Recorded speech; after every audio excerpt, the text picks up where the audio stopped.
é pensar em algo que não dá para viver sem água, não é isso? E é exatamente sobre isso que a gente quer conversar um pouco nesta noite. A gente vai abreviar um pouco devido ao nosso tempo, talvez dividimos em duas etapas, mas eu gostaria de conversar um pouco a respeito disso nesta noite, sobre as nossas famílias, essa necessidade que nós temos de viver em família.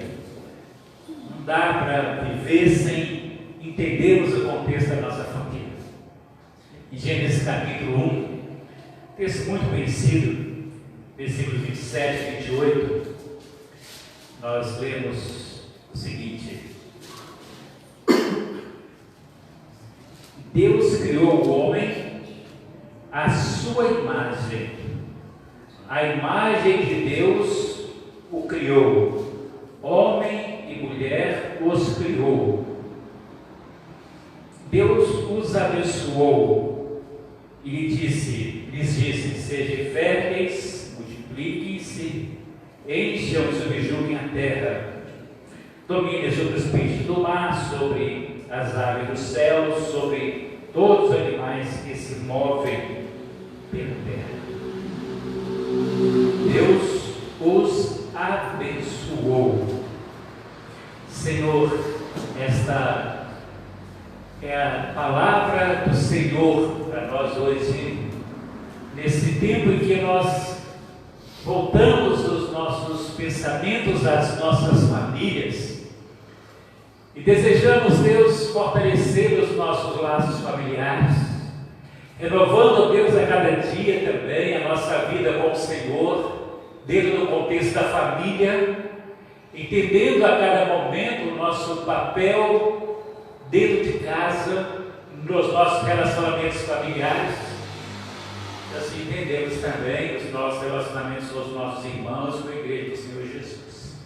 Ó Pai, derrama sobre nós a Tua graça e fale ao nosso coração por meio da Tua palavra, que nós tenhamos nesta noite não apenas algumas informações, mas que passemos pelo processo de formação no Senhor, para entendermos aquilo que o Senhor quer fazer em nós. Em nome de Jesus. Amém. Amém, meus queridos? Amém. Amém. Um pouquinho frio, mas a garganta não está fria, não está aquecida dela, né? Meus queridos, uma das coisas mais importantes que, quando a gente está ministrando a palavra do Senhor aos irmãos, é entendermos que os irmãos, quando chegam aqui, não sabem sobre o que vão ouvir, mas Deus já trouxe, antecipadamente, já trouxe essa palavra para quem vai ministrar a palavra. Ou seja, nós somos privilegiados, né, pastor Zé Walter, quando vamos pregar, né? Porque antes dos irmãos, nós já recebemos a palavra do Senhor, nós já chegamos aqui com aquela direção do Senhor. E a nossa expectativa e a nossa oração é que o mesmo Deus que falou, nos trazendo a revelação da palavra dele, seja o mesmo Deus que fale ao seu coração, dando sentido a essa palavra. Porque às vezes nós entendemos para nós, mas quando nós comunicamos, podemos não nos fazer entendidos. Quem faz o que nós entendamos é exatamente essa revelação do Espírito de Deus no seu coração, que eu espero que ocorra na sua vida nesta noite. Amém? Como vai sua família? Vai bem, obrigado? Ou ela vai bem mesmo?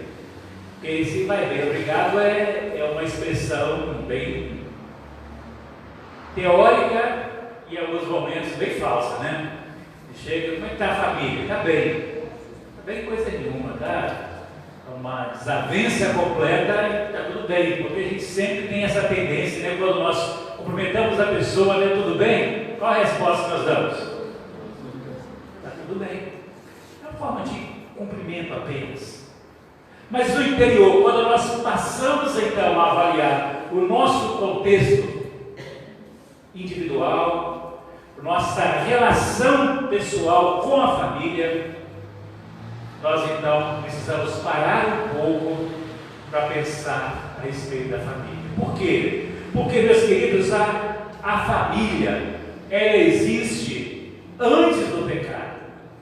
A família existe antes da igreja. No princípio, antes do pecado, Deus então criou o homem à sua imagem e semelhança. Deus então formou a mulher. E o texto diz que Deus os abençoou e ainda o homem não havia pecado. A instituição mais antiga que existe sobre a terra é a família.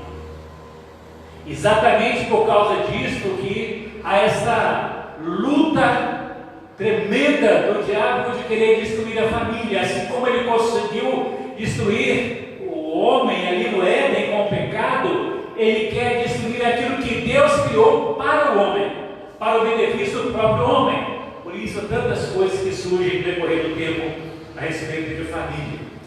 Mas lembre uma coisa importante: sem a família, você simplesmente não existiria. Se Deus não tivesse criado a família, você não existiria. Todos nós somos resultados de duas pessoas que um dia Deus uniu e que resolveram construir algo juntos. Mesmo que as formas utilizadas para esta união não tenham sido as melhores possíveis, mas não existe uma união pelo casamento que não tenha sido antecipadamente feito por Deus, porque o casamento é instituição divina. E quando a pessoa não conhece a Deus, ela deixa, porque sua família deteriora exatamente por causa disso, por causa do pecado. A forma como Satanás queria destruir a instituição do casamento antes, ele faz isso hoje através de famílias desestruturadas. Precisamos entender que a família ela foi construída, algumas com sucesso, outras com fracassos. Algumas têm planos e sonhos. Planejou-se construção da família, planejou-se o casamento, a formação da família. Mesmo que você não tenha começado tendo as maiores ou melhores condições de vida, a família é a instituição de Deus. Na sociedade que nós vivemos hoje, tem se propagado algumas ideias, alguns comentários muito prejudiciais a respeito da família, mas que quando nós olhamos para eles e olhamos para a realidade de Deus, da sua palavra, nós podemos então contrastar todos esses argumentos. Vejam, por exemplo, muito não se ouve falar sobre famílias desestruturadas, famílias que estão divididas. Mas também uma verdade que nós não podemos contestar na nossa vida é que elas podem existir, mas nada que Deus não consiga reconstruir, nada que Deus não consiga reajustar, nada que Deus não consiga operar um milagre de transformação nessas famílias. Verdade também que nos últimos anos o número de divórcio tem crescido assustadoramente. Em alguns dados aqui no nosso país, de cada 10 casamentos, pelo menos 4 acabam em divórcio. É um número alto, 40% deles. Mas verdade é que Deus pode restaurar esses casamentos. Deus é o Deus de milagres, é o Deus de maravilhas. Também, meus queridos, a verdade que nós vemos a cada dia é o crescimento também de infidelidade conjugal.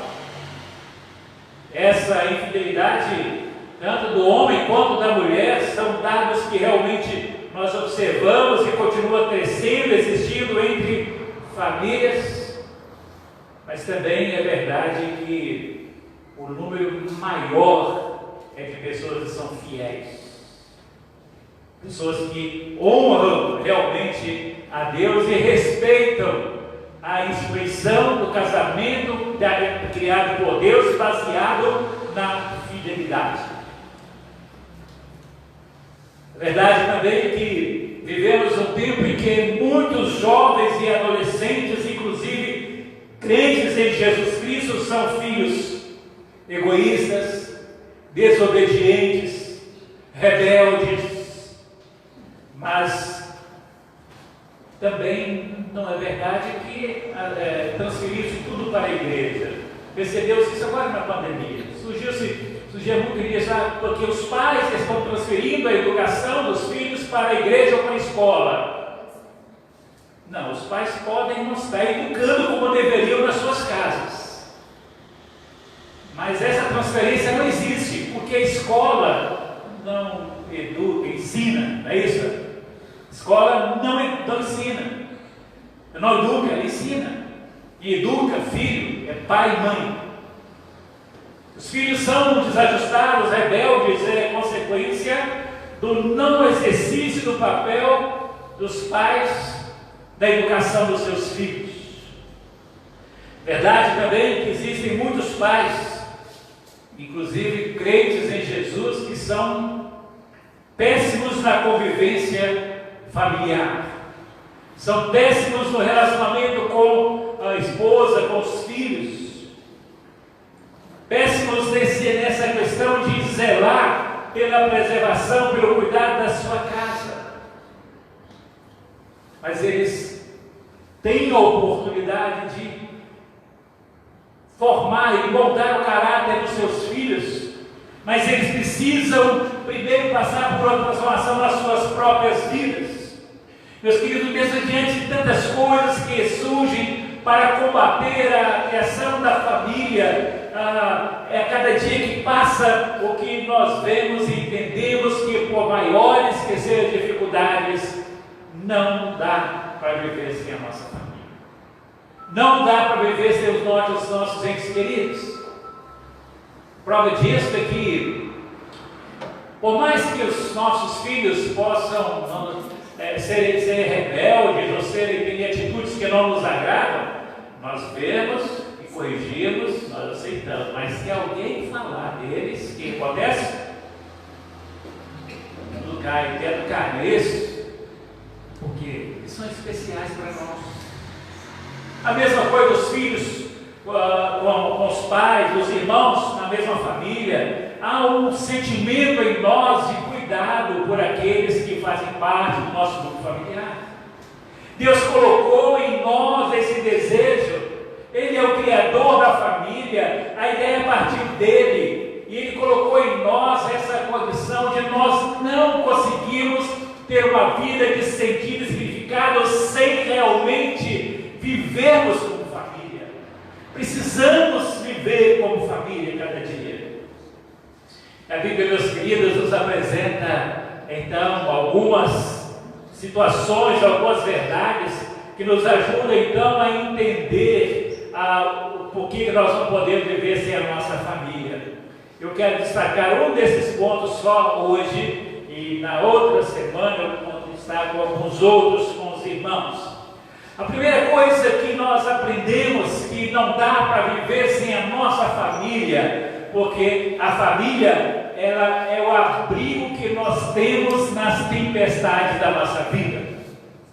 A nossa família é o lugar de abrigo que nós temos quando surgem as tempestades.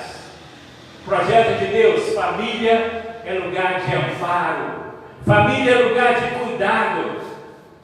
Talvez você conheça histórias as mais difíceis de pessoas que passaram por situações problemáticas, tensas na sua vida, mas que conseguiram restaurar porque encontraram na família essa atenção, esse cuidado. É preciso que nós entendamos que a família ela não pode ser um lugar de dor e de sofrimento. Embora nós tenhamos problemas de desajustes, problemas de acerto alguma coisa, mas nós precisamos entender que Deus criou a família para que ela fosse um lugar de segurança, um lugar de abrigo, não um lugar de abuso, mas um lugar de abrigo na hora das tempestades que nós passamos por elas. É exatamente isso que Provérbios 14, 26 nos confirma. Aquele que teme ao Senhor possui uma fortaleza segura, possui então um refúgio para os seus filhos. Vou repetir: aquele que teme ao Senhor possui a fortaleza segura, um refúgio para os seus filhos. Aquele que teme ao Senhor entende então esse papel da família. Aquele que conhece a Deus, aquele que vive para o Senhor, então conhece o papel da sua família. A sua família como esse lugar, como essa fortaleza segura, essa proteção para todas as tempestades da vida, um lugar de refúgio, um lugar de segurança para os seus filhos. Para isso que Deus criou a família. Será, meus queridos, que os nossos filhos têm visto isso, a nossa família como lugar de refúgio, lugar seguro? Nossa família tem sido um lugar seguro para os membros das nossas famílias? Como nós temos tratado quando as tempestades chegam? Quando chega a tempestade na sua vida, na sua casa, ela é um lugar prazeroso para ficar? Porque tempestades nós vamos ter sempre. Problemas nós vamos ter sempre. Somos pessoas, mesmo pertencendo ao mesmo grupo familiar, somos pessoas diferentes. Deus nos deu formas diferentes de aprendermos e ouvirmos e vermos as coisas. Então, nós, em todo esse processo, nós, às vezes, temos certos desajustes em comportamentos. Mas Provérbios nos diz que o ferro com o ferro se afia. Ou seja, esses atritos que às vezes ocorrem na família, eles não são para criar inimizades. São aqueles atritos do ferro com o ferro, que ele pode soltar até centelhas, né? Mas depois de soltar as centelhas, vem a ferramenta final. Porque podemos ter esses entendimentos, temos, quem não tem? Falar que marido e mulher, meu casamento, não discuto com a minha mulher, não discuto com a minha esposa, isso é maridozão. Em discussão são pessoas diferentes. Eu não discuto com meu pai, não desentendo com meus irmãos, também não é verdade, porque são pessoas diferentes, vai acontecer isso mesmo. O que não pode acontecer é que por causa disso, a família perca o seu alvo, o seu objetivo de ser amigo no momento das tempestades da vida. Precisamos entender, meus queridos, que é um processo de crescimento que nós passamos por ele até que nós cheguemos à estatura do varão perfeito em Cristo Jesus, conforme Paulo diz aos Efésios. E nós vamos crescendo no relacionamento, na convivência, vamos aperfeiçoando a nossa relação a cada dia com as pessoas. Mas não podemos deixar que os nossos relacionamentos familiares se transformem em divisões, em brigas, desavenças, inimizades. Quantas tempestades nós passamos no nosso dia a dia? Tempestades financeiras, quem nunca passou por elas? Tempestades físicas, a partir de enfermidades mais diversas. Transtornos emocionais, psicológicos, psiquiátricos. Quem nunca conviveu com isso na família? Problemas de formação, os mais diversos, até mesmo problemas morais que ocorreram no contexto da família. Quem nunca passou? Se alguém já passou por isso, o lugar onde ela buscou abrigo foi na família. O abrigo é na família, não é lá fora no amigo, não é lá fora no profissional. Ele pode ser muito útil, esse profissional, para te ajudar nesse momento, mas o abrigo você vai encontrar em casa, é na sua família. Precisamos desse abrigo, meus irmãos, quando nós passamos e enfrentamos doenças, enfrentamos as perdas, quando o desemprego bate à nossa porta. Precisamos de abrigo quando nós fracassamos em um projeto, em uma ideia que era tão importante para nós, mas fracassamos nela. Precisamos de abrigo quando nós, na convivência com as pessoas no dia a dia, elas nos diminuem, elas nos rejeitam, elas nos reprovam e a nossa autoestima ela está para baixo. Precisamos do abrigo da família para levantar a nossa autoestima, mostrar os valores de cada um. Precisamos, meus queridos, da família como abrigo quando acontecem os imprevistos e situações chegam de forma trágica à nossa vida. Precisamos da família. Não conseguimos, não podemos viver sem ela. É no lar, o lar que foi criado por Deus para dar segurança a cada um de nós. O lar que é esse abrigo que nós temos, o Senhor nos colocou nele para combater as tempestades. O nosso lar deve ser um lugar seguro, onde nós podemos chorar as nossas dores, levantar os nossos lamentos. Mas o nosso lar também é um lugar para nós descansarmos, para sermos consolados, para recebermos cuidado, para estarmos a cada dia recebendo cuidados especiais no momento difícil da nossa vida. Por isso Deus criou a família. Essa instituição de Deus que ela nunca irá fracassar, porque tem como base o próprio Deus. O Senhor é aquele que está dando sentido então à nossa vida. E a minha pergunta a você, já é casado, você é esposa, você tem feito a sua família um lugar de segurança? Você, esposa, tem feito da sua família um lugar de estabilidade? Vocês, pais, têm feito das suas famílias um lugar de proteção, um abrigo para os filhos? Vocês, filhos, têm honrado seus pais da forma como o Senhor manda que se honre pai e mãe para que prolongue os dias na face da terra? Tem tido prazer em conviver com a sua família ou em família?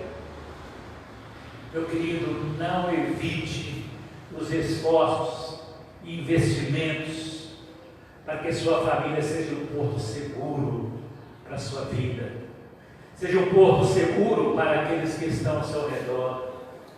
Abra as portas da sua casa para a sua família, abra o coração para os seus entes queridos, abra o seu coração para os seus relacionamentos, para que a sua família possa ser um abrigo seguro nas tempestades da vida, porque não dá para viver sem ela, não dá para viver sem a sua família. Deus criou a família, e a família vai se tornar então uma referência que Jesus vai utilizar para a igreja.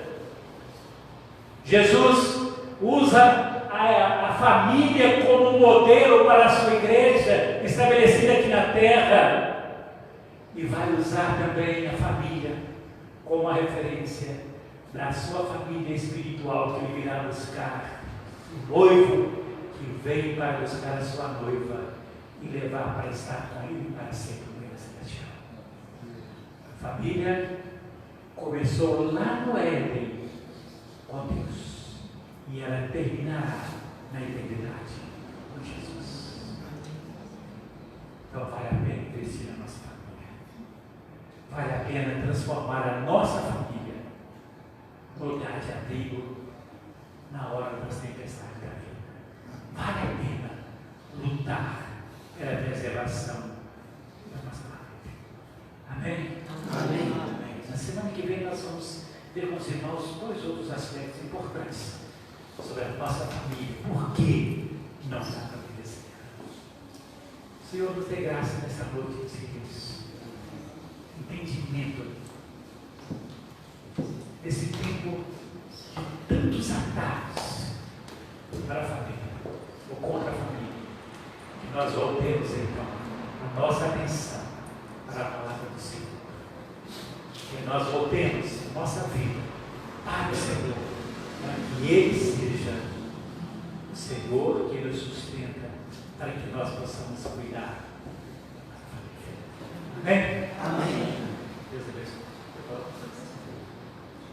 Pode falar.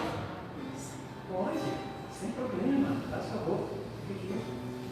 Vem aqui.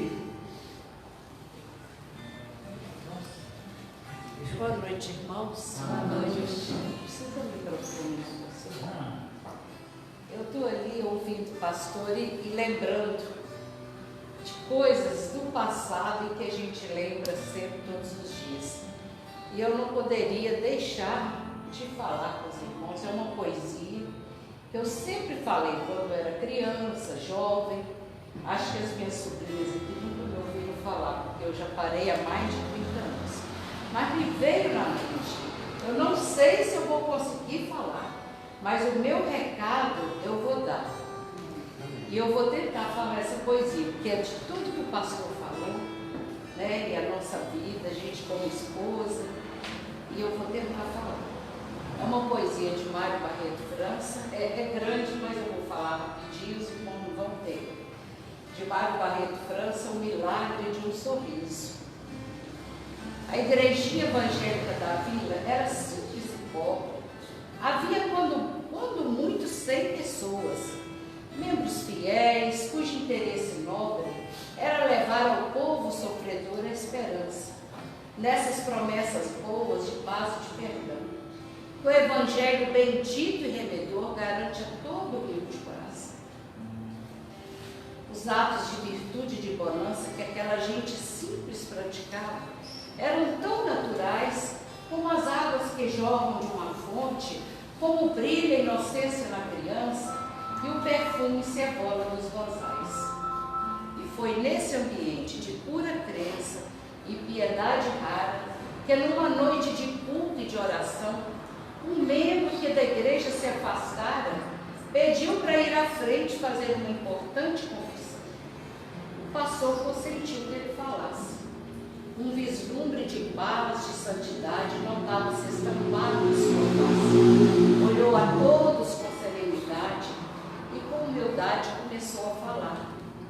Eu venho aqui, irmãos, para lhes dar testemunho do meu comportamento para com minha esposa do meu lado, por achar de proveito para muitos que talvez como eu na vida, querem da fé em Deus se apostatar.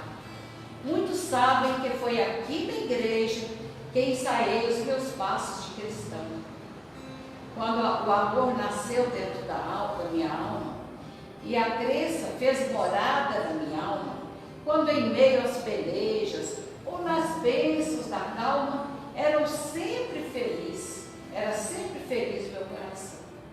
Porém, levado por um falso amigo, afastei-me da igreja e dos cuidados de esposo, pai e irmão, começando a implicar com minha esposa por tudo e por qualquer coisa. Criticava-lhe o andar, o penteado, achava mal vestida e em casa eu via falhas quase em tudo. Eu buscava um pretexto para deixá-la. Ela, porém, irmãos, o que fazia? Olhava-me e sorria. Mesmo quando me fiz saber que havia posto uma outra mulher na minha vida de perversidade, ela olhava-me e sorria. Sua atitude quase de piedade ainda mais me irritava. Em casa, pouco ou nada eu demorava. Fiz um encargo do lar para ela um jugo. Para o filho, insensível me mostrava. E por causa do jogo e da bebida, de ambos tornei-me sádico e verdugo. Mas minha esposa, irmãos, o que fazia? Olhava-me e sorria. Certa noite, cheguei mais cedo em casa. E ao passar junto ao leito do meu filho, ele acordado, levantou-se e disse: sua bênção, papai. Parei. A consciência fez-se em brasa. Baixei envergonhado o olhar sem brilho, e a condenar ali minha estutice, senti que na alma um frio pranto cai. Nesse momento preciso, surge a minha esposa, sempre humilde e boa, que me fala: abençoa o nosso filho, Ele espera o teu carinho. Como me senti, o quanto eu era impuro, diante desses dois anjos tão diletos, que tinham dentro d'alma que chorava, tesouros de virtudes e de afetos, que podiam ser meus, do meu futuro, se eu quisesse gratíssimo possuí-los. Mas eu os desprezava, no delírio dos erros intranquilos. E em lágrimas, beijando o seu rostinho, eu lhe falei: Deus te abençoe, filho. Depois para o meu quarto fui às pressas, ajoelhei-me e chorei. Chorei de lágrimas, de arrependimento, e renovei a Deus minhas promessas, de obedecer, de seguir nos passos, de viver amparado nos seus braços, o Evangelho do Novo Testamento. Para ela eu vir aqui uma surpresa, mas o meu testemunho tem por viso dizer: se o meu lar se transformou no paraíso, isso foi com certeza o divino milagre de um sorriso. Aí todos se voltam para sua esposa, que era o personagem central daquela história de amor e santidade.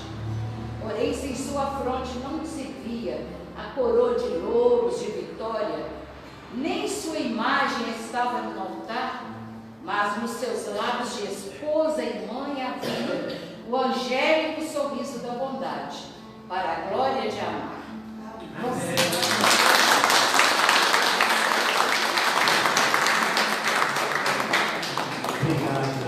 Obrigado. Muito bom. Queria ter uma história dessa.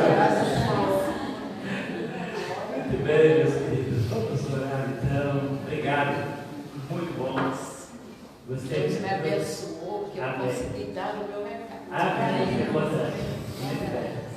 Então vamos orar, meus queridos. Deus, nós somos gratos ao Senhor, porque o Senhor é tão bom para conosco, Pai. Embora sejamos imperfeitos, pecadores, mas o Senhor nos ama. O amor do Senhor por nós nos restaura para que nós possamos viver a cada dia preparando-nos para a vida com o Senhor também no Reino Celestial. Obrigado, Pai. Obrigado por essas pessoas que eu trouxe para esse encontro dessa noite, por aqueles que estão nas suas casas, que irão acompanhar esse vídeo, ou outros que estejam acompanhando, Pai. Cada um seja alvo das bênçãos do Senhor, Pai, em nome de Jesus. Pai, eu peço ao Senhor que o Senhor possa nos ajudar a entender o nosso papel realmente como família, e família que serve ao Senhor, Deus, que nós possamos ser fiéis ao Senhor e ao nosso compromisso assumido um dia diante do Senhor, Pai. Em nome de Jesus, nos fortalece para que nas tempestades da vida nós não sejamos tragados por elas, mas que o Senhor nos sustente e que tenhamos esse abrigo perfeito do Senhor e esse amparo das pessoas que nos cercam, Deus, da nossa casa. Em nome de Jesus. Obrigado, Deus, por essa inspiração do Senhor através dessa poesia. Que o Senhor possa nos ajudar a relembrar a cada dia desse ensino do Senhor para a nossa vida, Pai. Obrigado, Pai, porque o Senhor é fiel em todo momento da nossa vida. Agora, nós vamos sair daqui desse encontro para as nossas casas. Vamos para a nossa convivência na família. Hora de colocarmos em prática aquilo que o Senhor nos trouxe nesta noite, Pai. Então, Deus nos ajude a ter forças para isso. Não nos deixe negar o Teu nome em momento algum sequer. Nos dê uma semana em paz. Que estejamos sempre servindo ao Senhor de todo o nosso coração. Cuida de nós e sustenta as nossas vidas. Nós oramos em nome de Jesus. Amém. Deus abençoe, meus queridos.